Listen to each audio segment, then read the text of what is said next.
neck-and-neck presidential election 2 months away, money managers like Summit Place Advisors president and founder Liz Miller expect more turbulence for stocks. From now, early September through the election, I won't be surprised if we continue to see volatility. We know that October is often a worrisome month, and this year just will add to that because we're going right into the final days of the election. This election continues to look like it's a very close election, and so that just adds to Wall Street uncertainty. As far as what happens after that, tax policy has emerged as a key focus. A reduction in the corporate tax rate from 21% to 15% solely for companies that make their product in America. That's one part of Republican candidate Donald Trump's plan, which Infrastructure Capital Advisors CEO Jay Hatfield likes. Trump could be better for the economy for really two reasons. First, tax policy. He's trying to cut corporate taxes, which is very positive for earnings and stocks. It's not going to increase the capital gains tax. And he's likely to deregulate a lot of industries, so like energy and banking. So at the margin, he would be positive for stocks. We will pass a middle-class tax cut that will benefit more than 100 million Americans. Harris wants to give the middle class a break while raising corporate taxes. Goldman Sachs analysts said in a note that her plan would cut earnings at S&P 500 companies by 5%, while Trump's proposal would boost them about 4%, though the bank said the economy would fare better overall if Harris won, as new government spending would offset the impact of higher corporate taxes. The Democratic presidential candidate also has proposed raising the capital gains tax. Morgan Stanley said in a note that the correlation between capital gains taxes and stock market performance is statistically insignificant, but the tax debate could lead to some volatility. Regardless of what the candidates propose on taxes, the winner will face a major decision because of the expiration next year of tax cuts signed into law by former President Trump. The 2017 Tax Cuts and Jobs Act expires at the end of 2025. And this is part of the reason both candidates are talking a lot about taxes. Congress is going to have to decide what to do, whether to change that act or renew it. And it sort of doesn't matter as much what the presidential candidates say as much as what Congress decides. And who controls Congress will play a significant role in how this plays out, and potentially how the market does overall. What's really most important for a positive outcome is to have Congress different than the president. So if we have a Republican president and we have a Democratic Congress, Wall Street has traditionally done very well. Likewise, with a Democratic president and a Republican Congress, markets have done very well. When a single party dominates both Congress and the president, the markets have not done well historically. Right now, the battle for control of Congress is as tight as the race for the White House. Was both unprovoked and unjustified.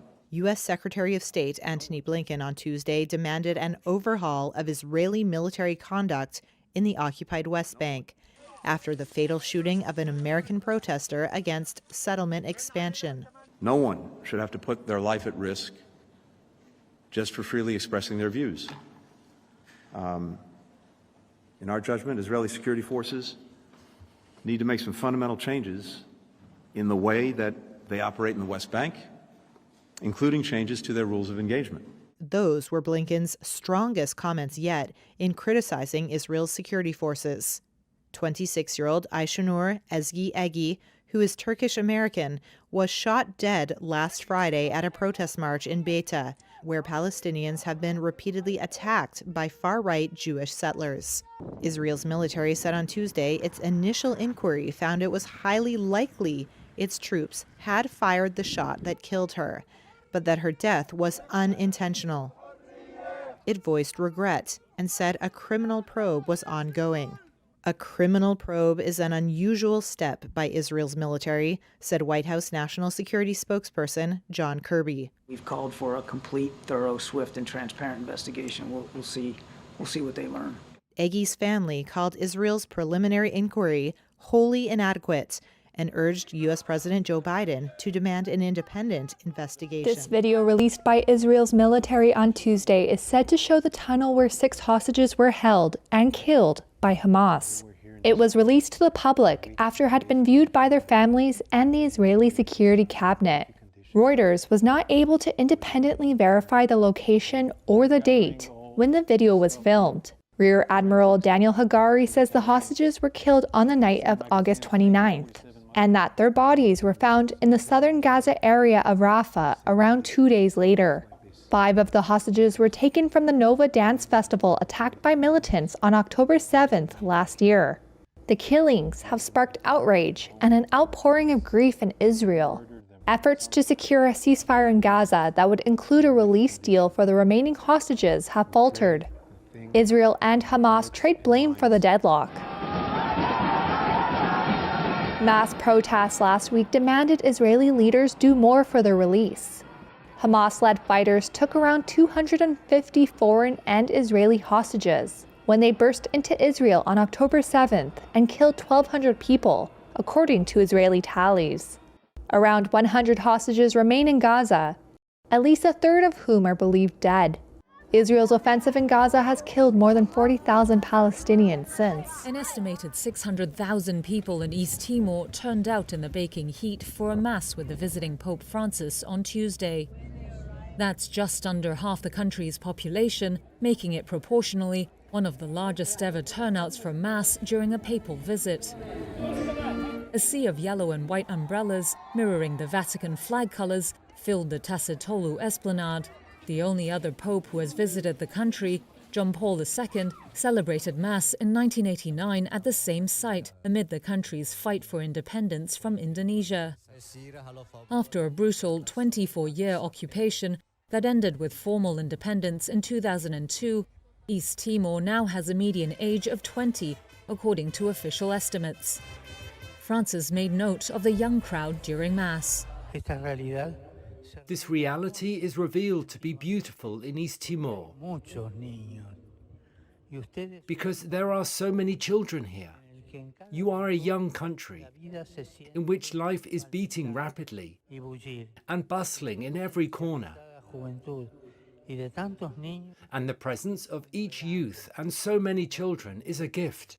It is a gift, an immense gift. Earlier in the day, Francis visited a school for children with disabilities in the capital city of Dili. There he blessed the children and thanked the school for its work. Sharing life with people who are in greater need is a program for every Christian, he said. The Pope's stop in East Timor is part of an ambitious 12-day, 4-country Asia-Pacific tour. The former Portuguese colony is a half-island nation of 1.3 million people north of Australia. It's also only one of 2 predominantly Catholic countries in Asia. His visit came during the country's 25th anniversary of the vote for independence, and at times resembled something more like an enormous party. Francis next travels to Singapore before returning to Rome on the 13th of September. The growing cooperation between Russia and Iran threatens European security and demonstrates how Iran's destabilizing influence reaches far beyond the Middle East. U.S. Secretary of State Antony Blinken accused Iran of sending ballistic missiles to Russia, which he said Moscow will likely use in Ukraine within weeks. His comments came during a joint news conference in London Tuesday with Britain's Foreign Secretary David Lammy. We discussed today our shared commitment to holding Tehran to account for their undermining of global stability. The two are set to visit Kyiv together in a joint trip, the first of its kind in over a decade. Blinken also said Washington privately warned Iran against sending missiles to Russia and that new sanctions would be imposed. This gives the Russians an additional capability and it gives them additional flexibility. They have ballistic missiles already, but the particular Iranian missiles that they're getting have a certain range, so it adds to their capacity and it fuels the war. On Monday, a senior Iranian official denied reports Iran had supplied Russia with ballistic missiles, describing them as psychological warfare. Meanwhile, a Kremlin spokesperson declined to confirm the reports, but told reporters Russia was cooperating with Iran, including on, quote, the most sensitive areas. German police on Tuesday conducted random checks at a border crossing with Austria after the government in Berlin announced plans to introduce tighter controls at all of its land borders. The government of Chancellor Olaf Scholz said the new restrictions were aimed at tackling irregular migration and to protect the public from threats such as Islamic extremism. It's part of a bid by Scholz to undercut the momentum of opposition parties who are riding a wave of anti-immigrant sentiment, as German voters say they are increasingly worried about what they see as stretched public services, integration, and security. Recent deadly knife attacks in which the suspects were asylum seekers have stoked concerns over immigration. The Islamic State group claimed responsibility for a knife attack in the western city of Zulingen that killed 3 people in August. The Alternative for Germany, or AfD, earlier this month became the first far-right party since the Second World War to win a German state election after campaigning heavily on the issue of immigration. The controls could test European unity if they lead to German authorities requesting other countries to take back substantial numbers of asylum seekers and migrants. And they are raising fears that some of the most vulnerable in Europe could pay the price of changing political views. Hier besteht wirklich die Gefahr von einem quasi perfiden Ping-Pong-Spiel. Wiebke Judith is with the German pro-immigration advocacy organization Pro-Asylum. Sich für zuständig sieht. She warned of what she called, quote, a perfidious game of ping-pong, as asylum seekers are shunted back and forth between nations within the European Union. Vor allen Dingen mit anderen Mitgliedstaaten nicht richtig abgesprochen wird. Under EU rules, countries in the Schengen area, which encompass all of the bloc except Cyprus and Ireland, are only allowed to introduce border checks as a last resort to avert threats to internal security or public policy. Germany shares its more than 2,300-mile-long land border with Denmark, the Netherlands, Belgium, Luxembourg, France, Switzerland, Austria, the Czech Republic, and Poland. Austria's interior minister told a newspaper on Monday that his country would not take in any migrants turned away by Germany. In this classroom in Riihimäki, Finland, the students are going old school, ditching their laptops and tablets for pen and paper. It's part of an initiative by the town, located some 44 miles north of Helsinki, as Finnish parents and teachers have become increasingly concerned over the impact of screens on children. Finland's public education system has gained global renown for its good results in recent decades, and its readiness to try new teaching techniques. Many schools until recently gave laptops for free to all students as early as age 11. But across Finland in recent years, children's learning results have been slowly eroding. Riihimäki had since 2018 stopped using most books in middle schools. Total amount of time should be minimum, so not hours spending in front of screen, but something less. Minna Peltopuro is a clinical neuropsychologist working with the town on the change. Brain are very vulnerable with multitasking and especially when you are this young age, so they cannot manage well with that. You are doing math in computer and then you go to check Instagram, is there any messages, and then you come back to math, and then you go to Snapchat, and then you come back to math. Finnish teenagers currently stare at screens for up to 6 hours per day on average. Peltopuro says excessive digital use comes with both physical and mental risks, such as eye problems and growing anxiety. The Finnish government is planning new legislation banning the use of personal devices, such as phones, during school hours. 14-year-old Elle Soka says the screens can be an issue. Maybe when we use the Chromebook more, sometimes I would drift off to different websites. Maybe I didn't always focus on the essential things. English teacher Maya Kaunonen says she's happy about the change in Riihimäki. I do think that it has sort of made young people concentrate more during lessons, and there are less distractions. Venezuelan opposition presidential candidate Edmundo Gonzalez has fled to Spain to seek asylum, largely extinguishing hope for political change, voters say, as longtime President Nicolas Maduro shrugs off international criticism about July's disputed election. Spain's foreign minister said in a statement Gonzalez and his wife were flown to a military base in a Spanish Air Force plane. His daughter, Carolina Gonzalez, was seen driving out of the base over the weekend, where a small group of supporters gathered. Una salida forzosa. They forced him to flee. This only confirms that Venezuela is a dictatorship in which it is not possible to live in. If you don't agree with the regime, you have to leave. or you might get killed. The dramatic exit of the 75-year-old Gonzalez came a week after Venezuelan authorities issued an arrest warrant for him, accusing him of conspiracy and other crimes. Democracies around the world have criticized the vote, but Maduro has dismissed all assertions that he lost. Venezuelan exiles gathered outside Spain's parliament on Tuesday as lawmakers debated a symbolic motion from the main opposition party to recognize Gonzalez as the winner. While the motion is expected to be approved on Wednesday, Spain's government speaker said the country will keep aligned with the European Union to improve the democracy in Venezuela. Huawei looked to upstage Apple on Tuesday. The Chinese tech giant unveiled a $2,800 trifoldable phone just hours after its US rival debuted its new iPhone. Huawei showed off its new Mate XT, which users can fold 3 ways like an accordion screen door. The company said they've already received more than 4 million pre-orders for the device. Huawei Executive Director Richard Yu. Today we bring you a product that everyone can think of, but could not make. Our team has been working hard for 5 years and has never given up. Yu said the new phone has an AI assistant with text summary, translation and editing functions. The phone's launch drew crowds to this Huawei store in Beijing. The new smartphone highlights Huawei's ability to navigate US sanctions and solidifies its position against Apple in China. The Mate XT was unveiled hours after Apple released its latest model, the iPhone 16. The handset will use AI features called Apple Intelligence to improve the company's voice assistant Siri, as well as enhance the camera.